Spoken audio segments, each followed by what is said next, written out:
الحمد لله رب العالمين والصلاة والسلام على أشرف الأنبياء والمرسلين وعلى آله وأصحابه أجمعين وعلى من تبعهم بإحسان إلى يوم الدين أما بعد۔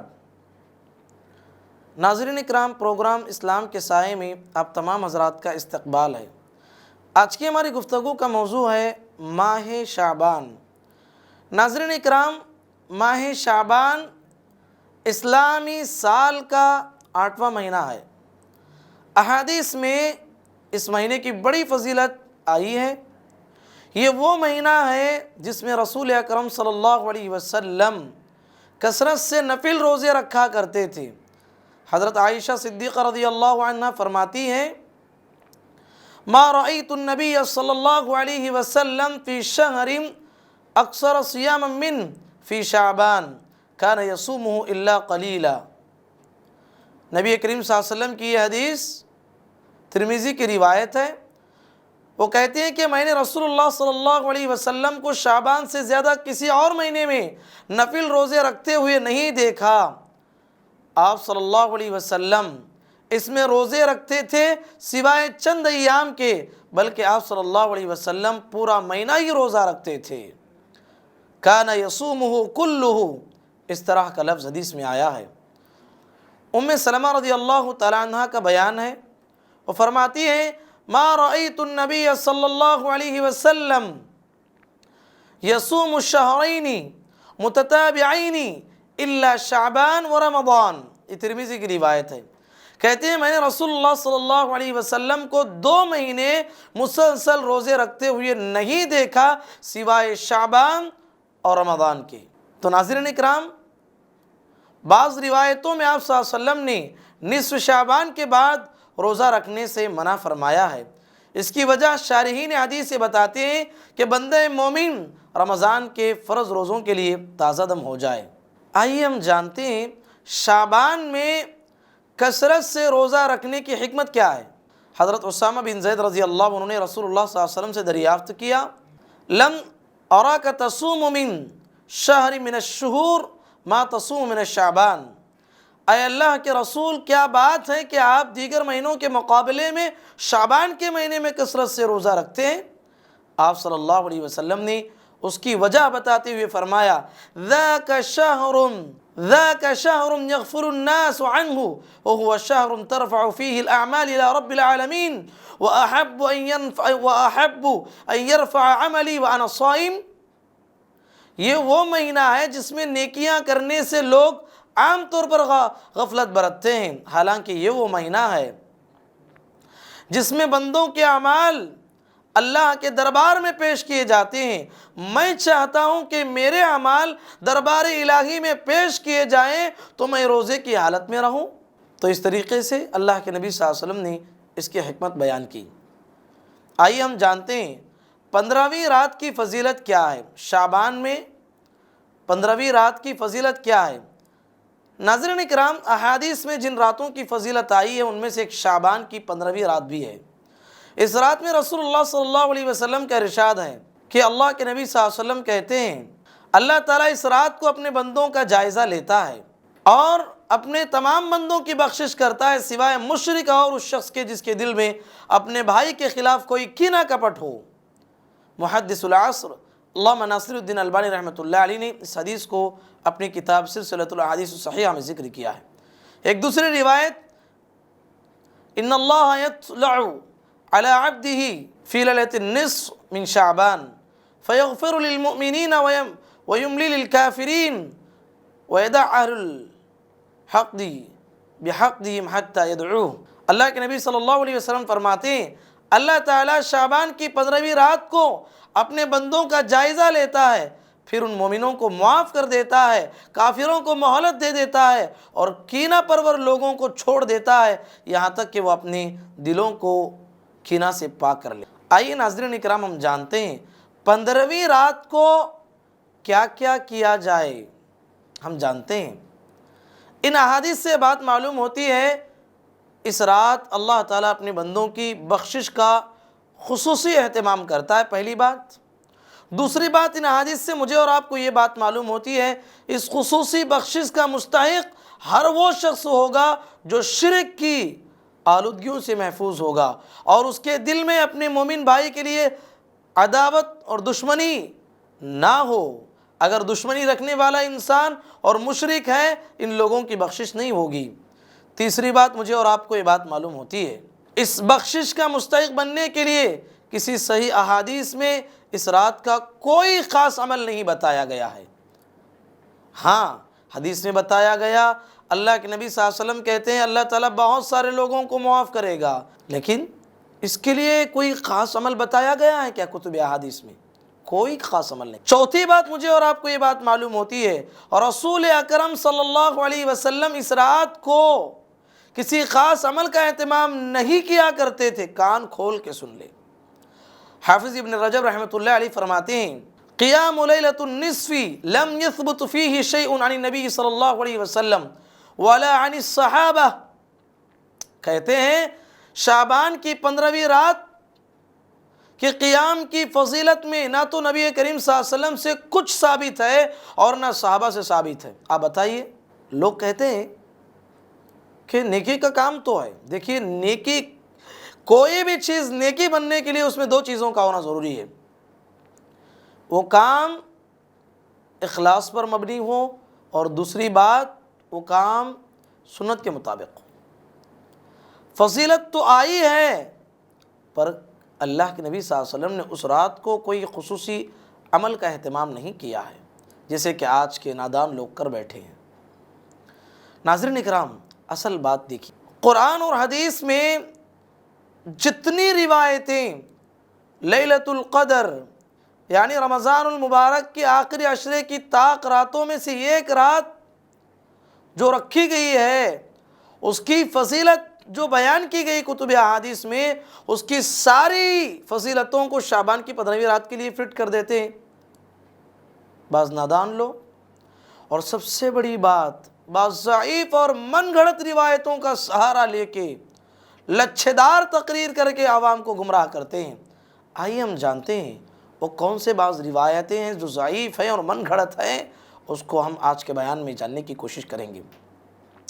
ناظرین اکرام، اس رات کی فضیلت کے بارے میں بہت سی ضعیف اور موضوع روایتیں لوگوں میں مشہور ہو چکی ہیں، جن میں سے ایک حدیث، ایک طویل حدیث میں نبی کریم صلی اللہ علیہ وسلم کا ارشاد ہے، ان اللہ تبارک و تعالی ينزل لیلۃ النصف من شعبان الى السماء الدنیا فیغفر لاکثر من شعر غنم کلب۔ ابن ماجہ کی روایت ہے، اللہ تعالیٰ شعبان کی 15ویں رات کو آسمان دنیا پر نزول فرماتا ہے، پھر اتنے لوگوں کی مغفرت کرتا ہے جتنے بنو کلب کی بکریوں کے بال ہیں۔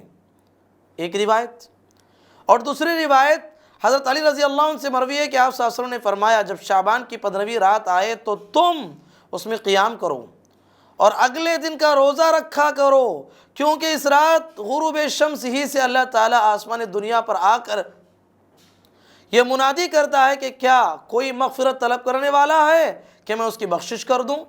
کیا کوئی رزق کا طالب ہے کہ میں اس کے رزق کو عطا کر دوں؟ کیا کوئی بیماری والا ہے میں اسے صحت دوں؟ کیا کوئی سوال کرنے والا ہے کہ میں اس کو نواز دوں؟ کیا کوئی اس طرح کے سوالات ہیں یہاں تک کہ فجر طلوع ہو جائے۔ ایک دوسری روایت ہے۔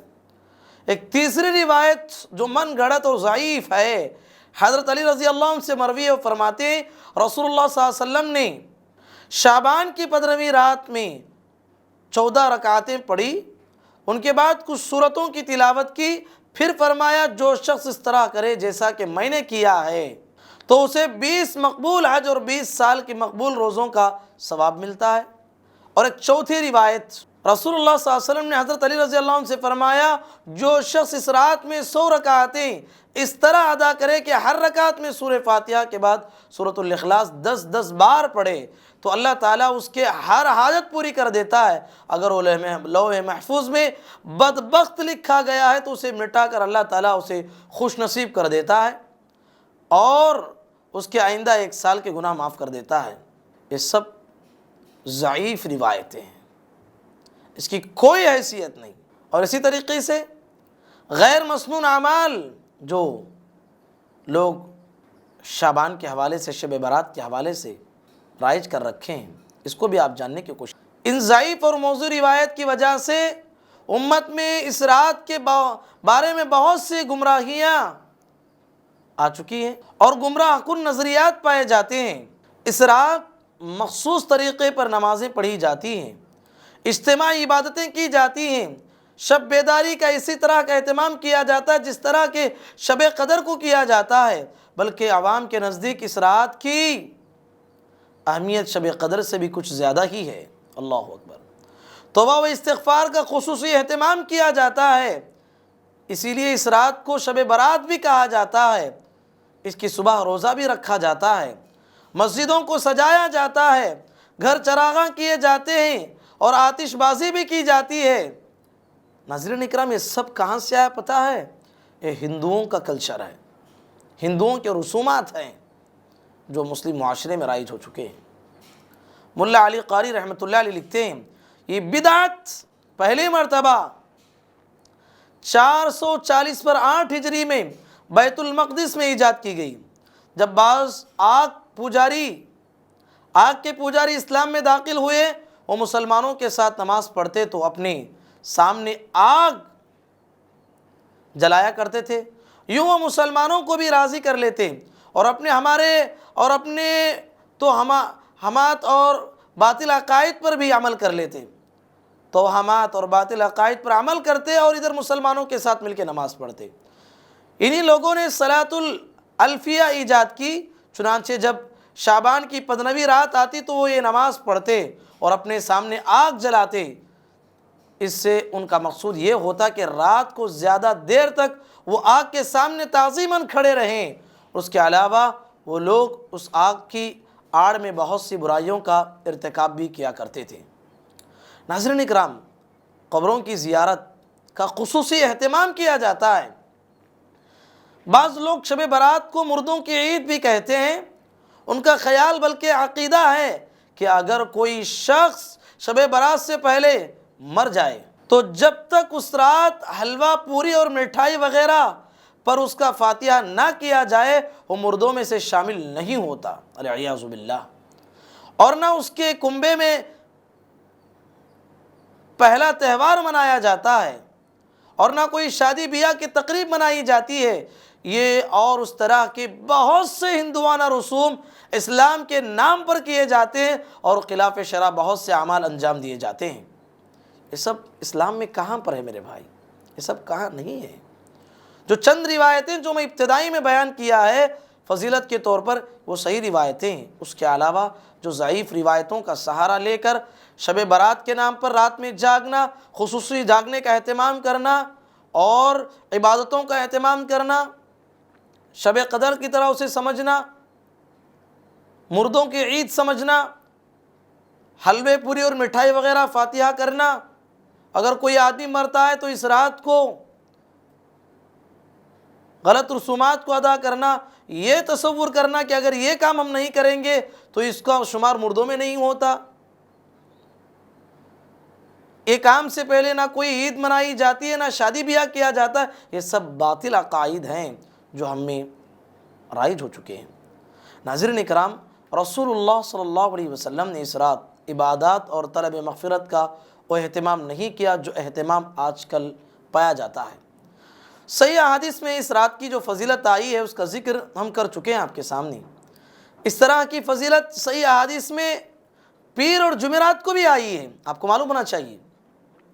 جیسا کہ صحیح مسلم کی روایت ہے، ابو ہریرہ رضی اللہ عنہ سے مروی ہے، نبی کریم صلی اللہ علیہ وسلم فرماتے ہیں تفتح ابواب الجنت یوم الاثنین ویوم الخمیس فیغفر لکل عبد لا یشرک باللہ شیئا الا رجلا كانت بینہ وبین اخیہ شحناء فیقول انظروا هذین حتی یصطلحا۔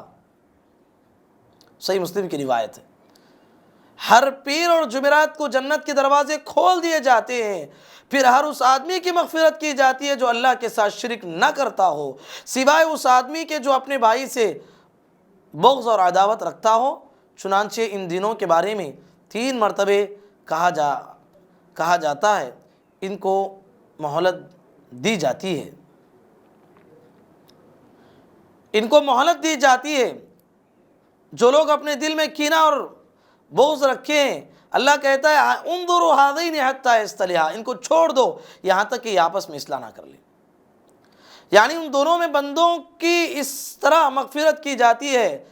ان 2 دنوں میں جمعرات اور پیر جس طرح شعبان کی 15ویں رات کو ان کی بخشش کی جاتی ہے، تو 15ویں رات کو خاص کرنا یہ کسی حدیث سے ثابت نہیں ہے عبادت کے لیے۔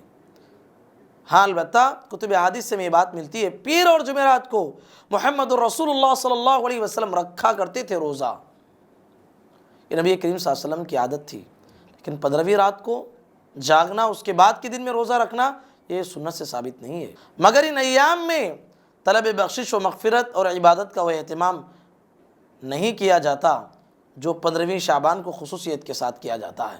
حالانکہ دنوں کے لیے ایک ہی بات بتائی گئی ہے، پیر اور جمعرات کے لیے وہی بات بتائی گئی اور شعبان کی 15ویں رات کے لیے وہی بات بتائی گئی، مگر ان ایام میں طلب بخشش و مغفرت اور عبادت کا وہ اہتمام نہیں کیا جاتا جو 15ویں شعبان کو خصوصیت کے ساتھ کیا جاتا ہے۔ حالانکہ دونوں کے لیے ایک ہی عبادت بتائی گئی ہے، ایک ہی بات بتائی گئی ہے، مگر ایک جگہ شب بیداری اور دوسری جگہ مسنون عمل کا اہتمام تک نہیں کیا جاتا۔ جبکہ صحیح احادیث میں یہ بات وارد ہے، رسول اللہ صلی اللہ علیہ وسلم پیر اور جمعرات کے دن روزہ رکھا کرتے تھے، محض اس وجہ سے کہ ان ایام میں بندوں کے اعمال اللہ کے دربار میں پیش کیے جاتے ہیں۔ ناظرین اکرام، سچ بات یہی ہے، شعبان کا مہینہ استقبال رمضان کا مہینہ ہے، اس میں ہمیں رمضان کا استقبال کرنا ہے۔ اسلاف اکرام رحمۃ اللہ علیہ مجمعین اس مہینے میں خوب عبادت کا اہتمام کرتے تھے اور رمضان کی تیاری کیا کرتے تھے۔ حضرت سلمہ رضی اللہ عنہ فرماتے ہیں، حضرت سلمہ بن کوہیل رحمۃ اللہ علیہ فرماتے ہیں، شعبان کا مہینہ قرآن مجید کی تلاوت کا مہینہ ہے۔ عمر بن قیس رحمۃ اللہ علیہ کے بارے میں آتا ہے، جب شعبان کا مہینہ شروع ہو جاتا تو وہ اپنا کاروبار بند کر دیتے اور قرآن مجید کی تلاوت کے لیے اپنے آپ کو فارغ کر دیتے۔ اسی لیے اس مہینے کو استقبال رمضان کا مہینہ بھی کہا جاتا ہے۔ یہ دنیا کا دستور ہے کہ جو کام جتنا زیادہ اہم ہوتا ہے اس کی تیاری بھی اتنی زیادہ پہلے شروع کی جاتی ہے۔ اگر کسی کو کوئی نیا گھر بنانا ہوتا اس کی تیاری وہ مہینوں پہلے شروع کر دیتا ہے۔ اگر گھر میں کوئی معزز مہمان آنے ہوتے ہیں تو اس کا استقبال کے لیے ہفتوں پہلے تیاری کی جاتی ہے۔ یہ صرف انسانوں کا حال نہیں بلکہ ایک فطرت کا قانون بھی ہے۔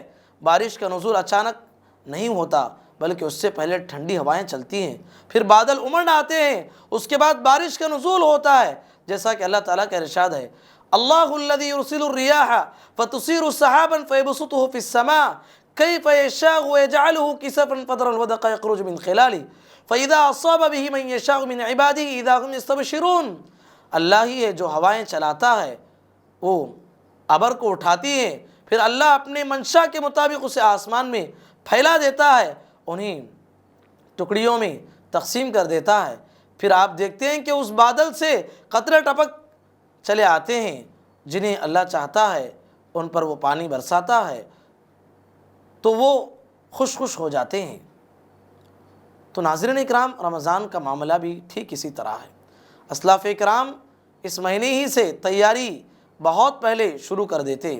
ابو بکر البلخی رحمۃ اللہ علیہ فرماتے ہیں، رجب کا مہینہ زمین میں اناج بونے کا مہینہ ہے، شعبان کا مہینہ سیرابی کا مہینہ ہے، رمضان فصل کاٹنے کا مہینہ ہے۔ جو غلہ نہ بوئے اور اس کو سیراب نہ کرے تو وہ کیسے فصل کاٹے گا؟ ایک جگہ فرماتے ہیں، رجب کی مثال بارش سے قبل چلنے والی ہواؤں کی سی ہے، شعبان کی مثال بادلوں کی سی ہے اور رمضان کی مثال بارش کی سی ہے۔ اسلاف اکرام 6 مہینے پہلے رمضان کی تیاری کرتے اور 6 مہینے پہلے اللہ سے دعائیں کرتے تھے، اللہم بارک لنا فی رجب و شعبان وبلغنا فی رمضان۔ اسلاف اکرام سے یہ دعا منقول ہے، احادیث سے ثابت نہیں ہے، لیکن آخری ٹکڑا بلغنا رمضان یہ احادیث سے ثابت ہے۔ اے اللہ ہمارے لیے رجب و شعبان کے مہینے میں برکت عطا فرما اور ہمیں رمضان کا مہینہ نصیب فرما۔ اس طریقے سے اسلاف اکرام رحمۃ اللہ علیہ مجمعین رمضان المبارک کے مہینے کے آنے سے پہلے تیاری شروع کر دیتے تھے اور رمضان کا مہینہ جب چلا جاتا تو 6 مہینے تک اللہ سے دعا کرتے تھے، ربنا تقبل منا انک انت السمیع العلیم۔ 6 مہینے پانے کے لیے دعا کرتے تھے، 6 مہینے قبولیت کے لیے اللہ سے دعا کرتے تھے۔ ناظرین اکرام، یاد رکھنا ہے، نیکی کرنے کے بعد اس نیکی کی قبولیت کی فکر کرنا، یہ انبیاء اکرام علیہم السلام کا شیوا رہا ہے۔ یہ حضرت ابراہیم خلیل اللہ علیہم السلام ہیں، ان کی زندگی کو پڑھ کو دیکھو۔ ابراہیم خلیل اللہ علیہ السلام خانہ کعبہ کی تعمیر مکمل کی اور اللہ سے دعا کرنے لگے۔ پارہ نمبر 1 سورہ بقرہ پڑھ کے دیکھیے، ربنا تقبل منا انک انت السمیع العلیم، اے اب اللہ میں نے جو نیکی کی ہے اس کو قبول فرما، بے شک تو سننے والا اور جاننے والا ہے۔ علامہ ابن کثیر رحمۃ اللہ علیہ اس دعا کو نقل کرنے کے بعد اسلاف اکرام رحمۃ اللہ علیہ مجمعین کے اس قول کو نقل کرتے ہیں، اور اسلاف اکرام جب بھی اس دعا کو پڑھتے اور زار و قطار روتے تھے اور کہتے تھے یا قلیل الرحمن تبنی بیت الرحمن وتخاف الا يقبل عملک، دعا کرتے تھے اور رویا کرتے تھے، کہتے تھے کہ اے ابراہیم، اے خلیل الرحمن، اللہ کے دوست تم ہو، اللہ کے حکم سے اللہ کا گھر بنا رہے ہو، خانہ کعبہ کی تعمیر کر رہے ہو۔ جب خانہ کعبہ کی تعمیر ہو گئی، اللہ کے حکم سے بنانے کے بعد پھر اللہ سے یہ دعا کر رہے ہو، پروردگارہ جو کچھ میں نے نیکی کی ہے میری نیکی کو تو شرف قبولیت سے نواز دے۔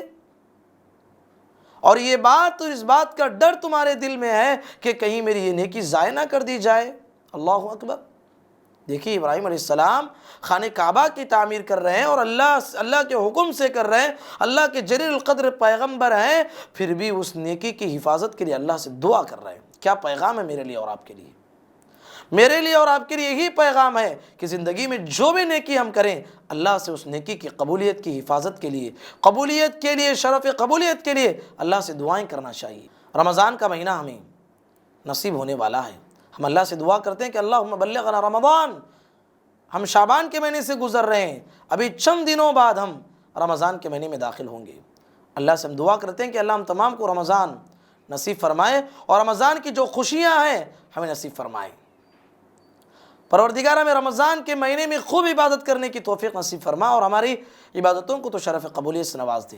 ایک بات یاد رکھیے، بہت سارے لوگ رمضان کے مہینے میں بن جاتے ہیں، سدھر جاتے ہیں، لیکن اسلاف اکرام رحمۃ اللہ علیہ مجمعین نے ایک اصول بنایا ہے، جو آدمی رمضان میں خوب عبادت کرتا ہے اس کی عبادتوں کی قبولیت کی دلیل کیا ہے؟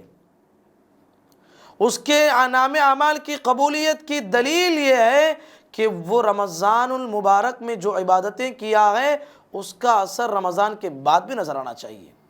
جو آدمی شرابی تھا رمضان میں شراب چھوڑ دیا، رمضان کے جاتے ہی پھر شرابی بن گیا، اس بات کی دلیل ہے کہ رمضان میں اس نے جو کچھ نیکیاں کیا ہے وہ ساری کے ساری اللہ کے پاس قبول نہیں ہوئی ہے۔ اس لیے کہ رمضان اس انسان کو تیاری دے کراتا ہے کہ رمضان میں وہ انسان اللہ کا متقی بندہ بن گیا، اس کا اثر رمضان کے بعد بھی نظر آنا چاہیے۔ جو آدمی بری عادتوں کا مالک تھا، بے نمازی تھا، رمضان میں نمازی بن گیا اور رمضان کے جانے کے بعد بھی اس کی زندگی میں 5 وقت کی نمازوں کے ساتھ ساتھ وہ تہجد کا بھی اہتمام کرنے لگا، اس بات کی دلیل ہے کہ رمضان میں اس نے جو کچھ نیکیاں کی ہیں اس کی ساری نیکیاں عند اللہ مقبول ہیں، کیونکہ رمضان میں اس نے جو نیکیاں کی ہیں اس کا اثر رمضان کے بعد نظر آتا ہے۔ بہت سارے لوگ یہ غلطی کرتے ہیں، رمضان میں روزوں کا اہتمام، عبادتوں کا اہتمام، نمازوں کا اہتمام، تہجد کا اہتمام، صدقہ و خیرات کا اہتمام، جب رمضان کے جاتے ہی، رمضان کے آنے سے پہلے جو حالت تھی وہ حالت لوٹ کے آ جاتی ہے۔ اسلاف کہتے ہیں کہ یہ اس بات کی دلیل ہے کہ ان کی نیکیاں قبول نہیں ہوئی ہیں۔ تو میرے بھائی، رمضان کا مہینہ آتا ہے، اپنی نیت کو سدھارو اور نیکیوں میں آگے بڑھو۔ نیکیوں میں آگے بڑھنے کے بعد انسان رمضان میں جو ٹریننگ اللہ اسے دیتا ہے، جو تقوی اس کے دل میں پیدا ہوتا ہے، وہی تقوی رمضان کے بعد بھی اور بقیہ پوری زندگی میں نظر آنا چاہیے۔ ہمیں چاہیے کہ اب ہم جو شعبان کے مہینے سے گزر رہے ہیں اس مہینے کی قدر کریں اور اس میں وہی اعمال کریں جن کے کرنے کا قرآن اور حدیث سے ہمیں ثبوت ملتا ہے۔ ہرگز وہ عمل نہ کریں جو بدعات ہیں، خرافات ہیں، جو کتاب و سنت میں اس کی کوئی دلیل موجود نہیں ہے، اس سے بچنے کی کوشش کریں۔ کل قیامت کے دن اس سے بڑا بدنصیب انسان کون ہوگا جہاں اللہ کے نبی محمد رسول اللہ صلی اللہ علیہ وسلم حوض کوثر پہ پانی پلا رہے ہوں گے، بعض لوگوں کو فرشتے آ کے دھکے مار کے ہٹائیں گے اور نبی صلی اللہ علیہ وسلم سے کہیں گے اِنَّكَ لَا تَدْرِي مَا أَحْدَثُوا بَعْدَكَ، آپ نہیں جانتے آپ کے بعد ان لوگوں نے آپ کے دین میں نئی نئی چیزوں کو ایجاد کیا۔ اللہ کے نبی صلی اللہ علیہ وسلم کہیں گے سحقاً سحقاً لمن غیر بعد دینی، ان آدمیوں کے لیے دوری ہو جو میرے بعد میرے دین میں تبدیلی پیدا کی۔ لوگ کہتے ہیں اچھا ہی تو کام ہے، ہم عبادت کر رہے ہیں، 15ویں شعبان میں عبادت کرنے میں کیا غلطی ہے، اس کے بعد روزہ رکھنے میں کیا غلطی ہے؟ یاد رکھیے ہم وہی کام کریں گے جو اللہ کے نبی صلی اللہ علیہ وسلم نے ہمیں حکم دیا ہے، اس سے آگے ہم نہیں بڑھ سکتے۔ اللہ کے نبی نے ہمیں حکم دیا ہے کہ ظہر کی نماز 4 رکعت پڑھنا ہے، ہم پوری زندگی 4 ہی رکعت پڑھیں گے۔ کوئی آدمی آ کے کہتا ہے اچھا ہی تو کام ہے، میں 5 رکعت پڑھوں گا، 6 رکعت پڑھوں گا، ہم کہیں گے یہ اللہ کے نبی صلی اللہ علیہ وسلم سے ثابت نہیں ہے، اللہ کے نبی صلی اللہ علیہ وسلم نے ہمیں اس کا حکم نہیں دیا ہے۔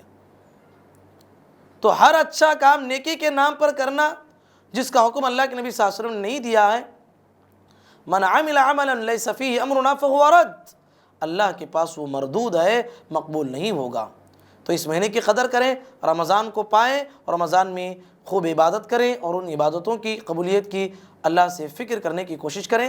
اللہ تعالیٰ سے دعا ہے اللہ کہنے والے اور سننے والوں کو پروردگار ہم تمام کو رمضان تک ہمیں پہنچنے کی توفیق نصیب فرما، پروردگار رمضان میں ہمیں خوب عبادتیں کرنے کی توفیق نصیب فرما، پروردگار ہمیں بدعات و خرافات سے دور رہنے کی توفیق نصیب فرما۔ اے اللہ ہم تمام کو جو بھی ہم نیکیاں کرتے ہیں ہمارے نیکیوں کو شرف قبولیت سے نواز دے، اللہم آمین۔ وآخر دعوانا ان الحمد للہ رب العالمین۔